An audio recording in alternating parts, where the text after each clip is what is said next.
Okay, one last thing to pick apart in my mind is the vortex isn't necessarily right or wrong.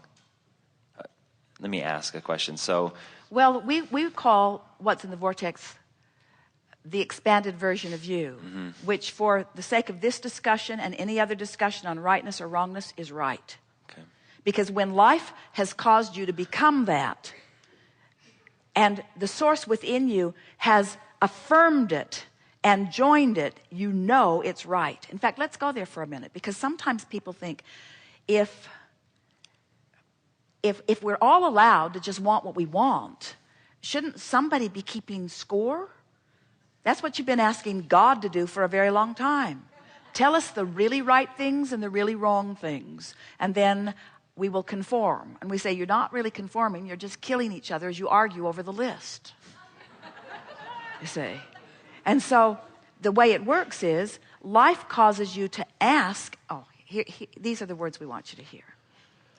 You came from source energy with such knowledge that life would evoke true, perfect, right expansion from you. That you knew unequivocally that if you would have the ability to align with that expanded version of you, that nothing could be more right. In other words, you never need to worry that in reaching for love or in reaching for alignment that you could ever find a flawed premise or do something wrong. No one who's in alignment with who they are ever harms another, ever bruises another, ever disturbs another, ever deflates another. In other words, you can't do anything other than uplift from in the vortex, you see.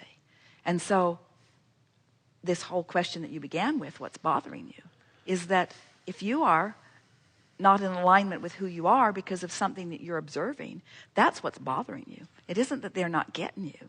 It's that you're not being who you really are and using them as the excuse for in this moment not being who you really are. I see. And is there such thing as better or worse? There is such thing as more. Can you say more? And there's no regression, so you can't go back. So once you become more, less is worse. Oh, that was so good.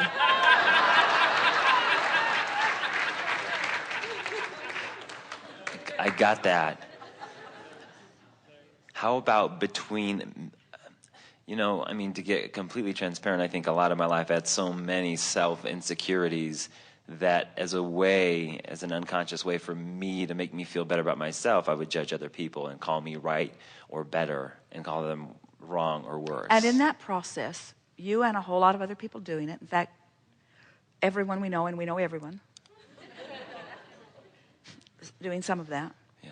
It's because it wraps around into your perfect question, why does a part of me want so much to be right? And our answer is, because the larger part of you knows that you are.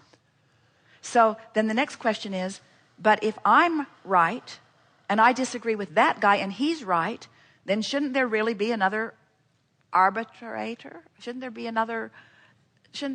another higher power voice to distinguish who is the rightest of the right? And we say, these are always right. Expansion is always right. Becoming more is always right. Keeping up with the moreness that you've become is always right. Not keeping up with the moreness that you've become is less right. In other words, it's all about the gap. It's all about keeping up with you. And you see, when you think about it, you can't get off about this, because your inner being won't join you in a negative thought. So your inner being is holding a very high standard of love and appreciation. So when you align with that high standard, you know that it's something that's been carved out over a long period of time. When you hate someone or when you disapprove of someone, that awful feeling that you feel is because you have departed from what the source within you knows. So if we were standing in your physical shoes, Esther's been saying this a lot lately, I want to find the point of view that Abraham knows about this. I want to feel Abraham's point of view about this. And she's not doing it for the rightness of it. She's doing it for the comfort of it. She's doing it for the feeling of it. So this is coming around to something that is really important. You see, it's hard for you to accept that it's right for you to feel good. That's what the raw and ragged piece of this. Abraham, is it really right for me to be so selfish that I seek the thought that feels the best? And we say, yeah, and try it otherwise and realize that it doesn't work.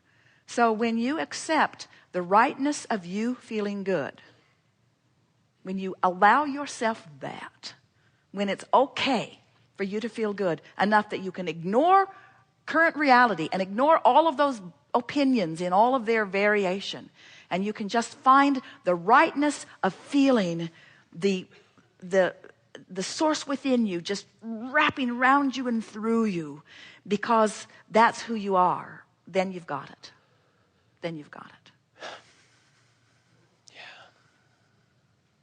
Thank you. Yes, indeed.